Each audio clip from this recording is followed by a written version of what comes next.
Hello mga lat, this is Chris Este.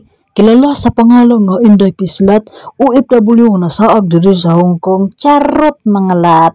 So karon, nautusan ako na magluto ako ba? So mapipilitan talaga akong magluto nito kasi aalis si Lola. Pupunta siya sa kanyang kaibigan nandoon daw sa ospital. So si Lolo mapipilitan talaga itong mukaon aning akong niluto ba? Mikos-mikuson ko na ni. So karon ako na siyang gihugasan unya gipauga-uga nako na ang papel estetisyo diyan na sa kusina ni Lola. Karon mga lat, first time gid nako ni sa tibuok na kong pagpuyo diri sa ilaha na ako yung magluluto ba. Alam niyo kasi hindi ni Lola ako pinagluluto, pinagtanaw-tanaw lang niya ako kaya wala akong nalalaman hanggang ngayon o di ba. Tapos kuna siyang pinatuyo nilipat ko diyan sa kaldero na basta anong tawag diyan. So tapos pinunas-punasan ko rin yung aking pinagkalatan tapos naglagay na rin ako ng tik-tik istiharina pala yan mga lat, nilagay ko diyan at saka nag-add na rin ako ng sugar. Tapos dumating si Lola, nagdoorbell, hindi ko tuloy na pagpatuloy. So ayan na, hinugasan ko na yung mga ano dyan, magluluto ulit ako ng palya dahil dalawa yung recipe na lulutuin ko kasi dito sa kanila, dalawa talaga yung pinaka na lulutuin namin pag kami kumakain o di ba. So char lang yung paghihiwa ko dyan, makikita nyo talaga na hindi talaga ako eksperto, makikita sa mga ginagawa ko kaya ko nga binilisan para hindi ninyo mahalata. Charot o di ba. So alam nyo ba mga lat, kakaiba talaga si Lola. Yung bang alam nyo ba yung mga amo gusto nila, yung mga katulong nila maraming ginagawa pero si Lola ayaw niya yung ganun. Kaya nakikita ko ba habang nagtatrabaho ako dyan, marami akong hugasin na nagtambak ng mga hugasin ba sa mukha ni mag-voice over ta. Oy, so naghiwa na ako ng atsal dyan o kasi alam nyo na para din masarap-sarap din aking lulutuin pero ako lang talaga ang kakain. Tapos ibinalik ko na yung half kasi konti lang naman talaga yung aking lutuin ba. So, di ba, balik tayo doon kay Lola.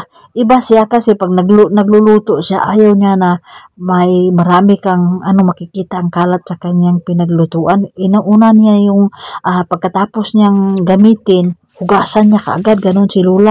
So, tapos, nagtaing na rin ako ng kanin. Ay, naglukag ako ng kanon pa kasi hindi ako nabubuhay pag hindi ako nakakakaon ng kanon kasi yung kanon talaga yung pinaka-importante sa akin. Di bali man na ba ako kasi tatanggapin man ako o hindi ng taong nagmamahal sa akin.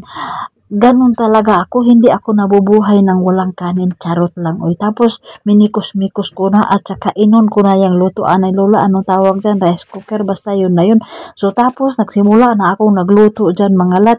Siyempre, yan, alam nyo na kung anong pangalan yan, hindi ko nasasabihin kasi mahirapan akong bigkasin ang mga yan. So sinuntok-suntok ko na yung tawag dyan, bawang at saka slice ko na. So pagpasensyahan nyo na, hindi ko pala na ipakita, slide lang atong ipapakita kasi hindi talaga ako sanay o di ba.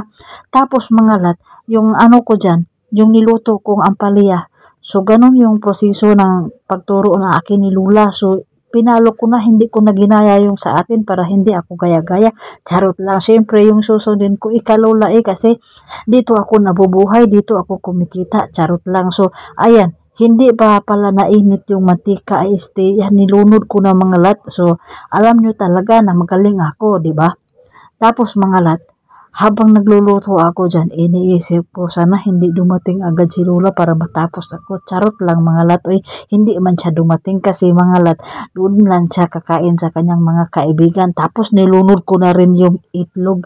Ano ba yung tawag dyan mga lat? Pero hindi ko lang natandaan kasi yung inday ninyo, masyado man talaga itong makalimtano na yung inday ninyo. Tapos tinry ko na siyang baliktarin ba.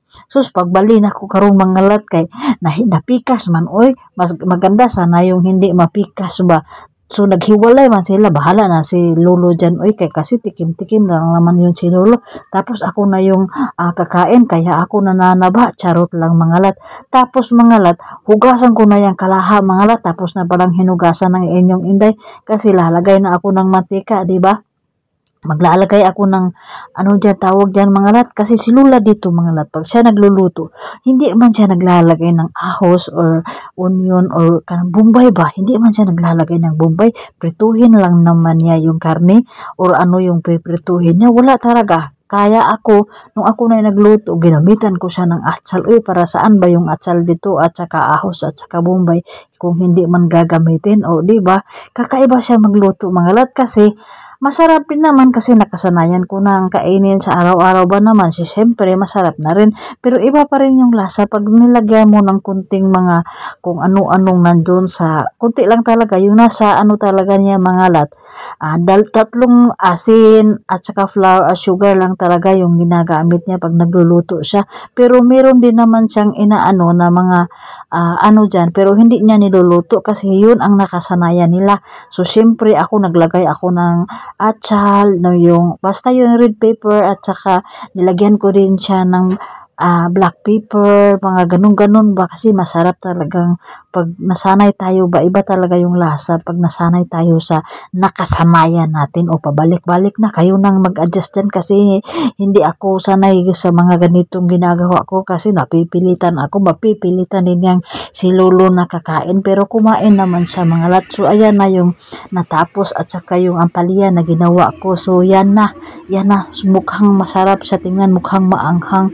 So kakain na ako mga lat.